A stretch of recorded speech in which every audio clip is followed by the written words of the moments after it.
Snow white మరుగుజ్జులు విషపు దువ్వెన. రాణిది తాంత్రిక విద్యల్లో ఆరితేరిన చెయ్యి. స్నో వైట్ ని ఎలా చంపాలా అని ఆమె ఆలోచిస్తున్నప్పుడు తన తాంత్రిక విద్యలను ఉపయోగించాలని అద్భుతమైన ఉపాయం తట్టింది. ఆమె తన మంత్రాలకు తంత్రాలకు తిరుగుండదనే నమ్మకంతో ఈసారి స్నో వైట్ కి చావు తప్పదు అని భావించింది రాణి. అనుకున్న వెంటనే చాలా శ్రమించి ఒక విషపూరితమైన దువ్వెన తయారు చేసింది ఆమె. చూడటానికి బంగారు దువ్వెన అత్యంత ఆకర్షణీయంగా ఉంది. కానీ దాని పళ్ళన్నీ విషంతో నింపబడి ఉన్నాయి. ఆ విషయం రాణికి తప్ప మరెవ్వరికీ తెలియదు. ఈసారి ఆ దువ్వెన సహాయంతో ఎలాగైనా స్నో వైట్ ని చంపాలని మళ్లీ ఒక ముసలావిడి వేషంలో అడవికి బయలుదేరింది రాణి. కానీ మునుపటి వేషంలో కాకుండా అందుకు భిన్నంగా తన జుట్టుని మొహాన్ని మార్చుకుని ఎవరూ గుర్తుపట్టలేనంతగా తయారైంది ఆమె. తన చేతి సంచిలో అందమైన దువ్వెనలన్నీ బోర్డు వేసుకుని అడవికి బయలుదేరింది. ఈసారి స్నో వైట్ ఇల్లు తెలుసుకోవటం పెద్ద కష్టమేమి కాలేదు. ముందుసారి అడవికి వెళ్ళినప్పుడు నడిచిన దారి వెంటే జాగ్రత్తగా నడుస్తూ అనుకున్న దానికంటే ముందే స్నో వైట్ ఇంటికి చేరుకుంది. వెళ్తూనే తలుపు తట్టి అందమైన దువ్వెనలు తెచ్చాం అని బిగ్గరగా అరిచింది. మళ్లీ లోపల పనిచేసుకుంటున్న స్నో వైట్ కి ఆమె అరుపులు వినిపించాయి. ఎవరో ఏమిటో అని చూడటానికి ఆమె పరుగుని కిటికీ వద్దకు వచ్చి తెరిచి బయటికి చూసింది. అక్కడ నిల్చుని ఉన్న ముసలామెను చూసి, అవ్వా, నువ్వెవరు, నీకేం కావాలి అని పలకరించింది. మొహం నిండా చిరునవ్వు పులుముకుని, చిన్నారి, మంచి మంచి వస్తువులు అమ్మకానికి వచ్చాయి, ఒక్కసారి వాటిని చూడవు అని ఆప్యాయంగా అడిగింది ముసలామె వేషంలో ఉన్న రాణి. కాని ఎవ్వరినీ లోపలికి పిలవద్దని మరుగుజ్జులు చెప్పిన మాటలు గుర్తుకొచ్చి, లేదు అవ్వా, ఎవరిని లోపలికి ఆహ్వానించడానికి నాకు అనుమతి లేదు, ఇక్కడి నుంచి వెళ్ళిపో అని దృఢంగా చెప్పింది. స్నో వైట్ మాటలు విన్న రాణికి ఏం చేయాలో ఒక్క క్షణం అర్థం కాలేదు. అంత దృఢంగా జవాబు చెప్పిందంటే ఇంకా తలుపు తీయదేమో అని లోపల మదనపడుతూ పైకి మాత్రం అమాయకంగా మొహం పెట్టి ఆమె, అలాగంటే ఎలా తల్లి, ఎంతో ఆశతో ఇంత దూరం వచ్చాను, ఒక్కసారి నా వద్ద ఉన్న వస్తువులు చూడవు అని అడిగింది రాణి. స్నో వైట్ ఆమెకు సమాధానం చెప్పే లోపే తన సంచి నుండి తాను తయారు చేసిన బంగారు దువ్వెన బయటికి తీసి ఆమెకు చూపించింది. ఈసారి కూడా స్నో వైట్ ఆ దువ్వెన అందానికి ముచ్చటపడి అది తను సొంతమైతే ఎంత బాగుండు అనే ఆలోచన ఆమె మెదడుకు వచ్చింది. ఎలాగైనా దాన్ని కొనాలనే తపనలో మరుగుజ్జులు ఆమెకు చెప్పిన జాగ్రత్తలన్నీ విస్మరించింది స్నో వైట్. ఈమె జీవనం కోసం వస్తువులు అమ్ముకునే ముసలే అవ్వ, ఆమె నాకు హాని తలిపెట్టలేదు అనుకుంటూ తలుపొత్తుకు వెళ్లి గడి తీసింది. ముందుసారి అలాగే ఒక ముసలామె వేషంలో రాణి వచ్చి తనను చంపడానికి ప్రయత్నించిందని, ఈసారి కూడా ఆమె కావచ్చని ఒక్క నిమిషం కూడా అనిపించలేదు స్నో వైట్ కి. అమాయకంగా కేవలం దువ్వెన కోసం ఆలోచిస్తూ తలుపు తీసి ఆమెను లోపలికి ఆహ్వానించింది. తన పని అనుకున్న దానికంటే సులువుగా అయినందుకు ఆనందిస్తూ లోపలికి అడుగుపెట్టింది రాణి. తన వద్ద ఉన్న వస్తువులన్నింటినీ ఒక్కటే బయటికి తీసి స్నో వైట్కి చూపించింది. కానీ రాణి మంత్రశక్తి ప్రభావమో లేక బంగారపు దువ్వెన అందమో తెలియదు, కానీ అన్నింటికంటే స్నో వైట్కి రాణి చూపించిన బంగారు దువ్వెన తప్ప ఇంకేది నచ్చలేదు. అందుకే అదే కొనాలని నిశ్చయించుకుంది స్నో వైట్. రాణి వెంటనే ఆ దువ్వెన తీసి స్నో వైట్ చేతిలో పెట్టి, అమ్మాయి, ఇక మారు ఆలోచించుకో, ఈ అందమైన దువ్వెన ఈ క్షణ నుండి నీ సొంతం అని నవ్వుతూ ఆమెతో అంది.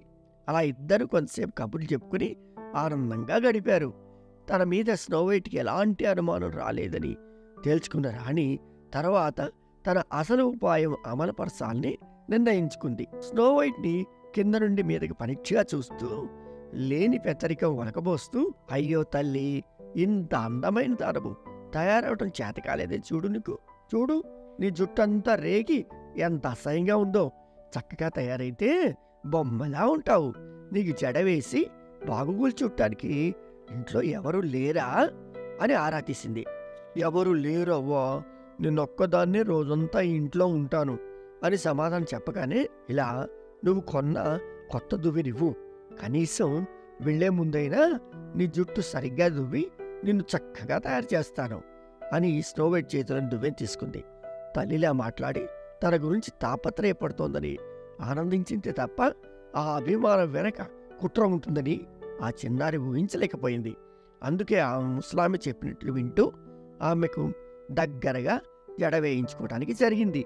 స్నో వైట్ జుట్టు తన చేతిలోకి రాగానే వికృతంగా నవ్వుతూ తన పథకం నెరవేరబోతోందని ఆనందపడుతూ ఒక్కసారిగా ఆ దువ్వెనను స్నో వైట్ జుట్టులోకి గుచ్చింది. ఆమె అలా చేసిన మరుక్షణం దాని పళ్లలోని విషమంతా స్నో వైట్ జుట్టులోకి చేరి దాని ప్రభావం చూపించడం మొదలుపెట్టింది. ఆ విషయం స్నో వైట్ తల భాగాన్ని చేరడంతోనే ఆ చిన్నారి తల పట్టుకుని క్రిందకు జారి తెలివి తెప్పి పడిపోయింది. అలా నేల మీద ఒరిగిన స్నో వైట్ చూసి బిగ్గరగా నవ్వుతూ, ఈసారి తప్పకుండా చస్తావు నువ్వు. ఇక నన్ను అందంలో అధిగమించే వారెవ్వరూ ఈ ప్రపంచంలో ఉండరు అని అనుకుంటూ అక్కడి నుండి బయటకు పరుగు తీసింది రాణి అటు వెళ్ళగానే తమ పని ముగించుకుని 7 మరుగుజ్జులు ఇంటికి చేరారు. ఇంటి పరిస్థితిని చూసిన వెంటనే వారికి జరగడానికి ఏదో జరిగిందని అర్థమైంది. ఇక ఆలస్యం చేయకుండా కొవ్వొత్తులు వెలిగించి ఇల్లంతా స్నో వైట్ కోసం గాలించారు. వారు అనుకున్నట్లుగానే మరలా ఆమె ఒక మూలకి తెలివి తెప్పి పడిపోయి ఉండటం కనిపించింది. ఆమెను చూసి భయంతో వణికిపోతూ ఒక్కసారిగా ఆమె చుట్టూ మూగారు ఆ మరుగుజ్జులు. కానీ ఏ కదలిక లేకుండా అచేతనంగా ప్రాణం లేనట్లు పడి ఉంది స్నో వైట్. ఈసారి మరుగుజ్జులకు అది ఎవరి పనో ఇట్టే తెలిసిపోయింది. తప్పకుండా ఆ దుష్టరాణి ఇక్కడికి వచ్చి మన చిన్నారిని ఏదో చేసి ఉంటుంది అని ఆమె నిందిస్తూ మళ్లీ స్నో వైట్ని మంచం మీదకి చేర్చారు వాళ్ళు. ముందు ఒక్కసారిగా ఆమె దుస్తులను, తాళ్లు ఏమైనా గట్టిగా బిగించి ఉన్నాయేమని వెతికారు వారు. కానీ అలాంటివి ఏమీ కనపడలేదు. తప్పకుండా ఆ రాణి మరొక ఉపాయంతో స్నో వైట్ను ఇలా మార్చేసిందనే నమ్మకంతో ఆ పాప దగ్గర నుండి పరిశీలించసాగారు వారు. అలా పరీక్షిస్తూనే వారిలో ఒకరు తప్పక ఏదో వస్తూనే వాడి ఉంటుంది. ఆ రాణి మన చిన్నారిని చంపడానికి సరిగ్గా గమనిస్తే అది మనకు దొరుకుతుంది అని అన్నాడు. అలా అతడు అన్న వెంటనే వారిలో ఒకడు స్నో వైట్ తలలో చిక్కుకున్న బంగారపు దువ్వెను చూశాడు. అందరికీ ఆ దువ్వెను చూపుతూ, చూడండి స్నో వైట్ తలలో ఏముందో, బహుశా దీనివల్లే మన చిన్నారి తెలివి తెప్పి పడిపోయిందేమో అన్నాడు అతను. అతని మాటల్లో నిజం ఉందని భావించి మరుగుజ్జులందరూ దువ్వెన వద్దకు చేరారు. అందరూ ఆ దువ్వెన మీద చేతులు వేసి అతి కష్టం మీద దానిని స్నో వైట్ జుట్టు నుండి వేరు చేశారు. మరుగుజ్జులైన వారికి అంత పెద్ద దువ్వెన లాగేసరికి అలసట ముందుకు వగరుస్తూ ఊపిరి గట్టిగా పీల్చుకుంటూ వారు కాస్త సర్దుకునే సమయానికి స్నో వైట్ మీద విష ప్రభావం తగ్గి మెల్లగా మంచం మీద నుండి లేచి కూర్చుంది. ఆమె జరిగిందంతా మరుగుజ్జులకు వివరించి విషయం తెలియగానే ఆమె అమాయకత్వానికి దిగులు చెందుతూ, తల్లి, ఆమె ఎవరో కాదు, నీ సవతి తల్లే. నీకు ఇంతగా చెప్పిన తర్వాత కూడా ఎందుకు తలుపు తీశావు అని మందలించారు వాళ్ళు. స్నో వైట్ ఆ అవ్వ రాణిని తెలుసుకుని భయపడి ఇంకెప్పుడు తలుపు తీయను అని వారికి మాటిచ్చింది. మరుగుజ్జులు మరీ ఆమెకు ఆమె చుట్టూ ఉన్న పొంచి ఉన్న ప్రమాదాన్ని గురించి వివరించి ఇంకెన్నడూ అలా తెలియని వారికి ఇంట్లో రానివ్వద్దని హెచ్చరించారు. విషపూరితమైన దువ్వెన నుండి తన చిన్నారిని రక్షించినందుకు వారందరూ దేవుడికి కృతజ్ఞతలు తెలుపుకున్నారు. ఇంతలో స్నో వైట్ చనిపోయిందనే ఆనందంతో తన మందిరానికి చేరింది రాణి.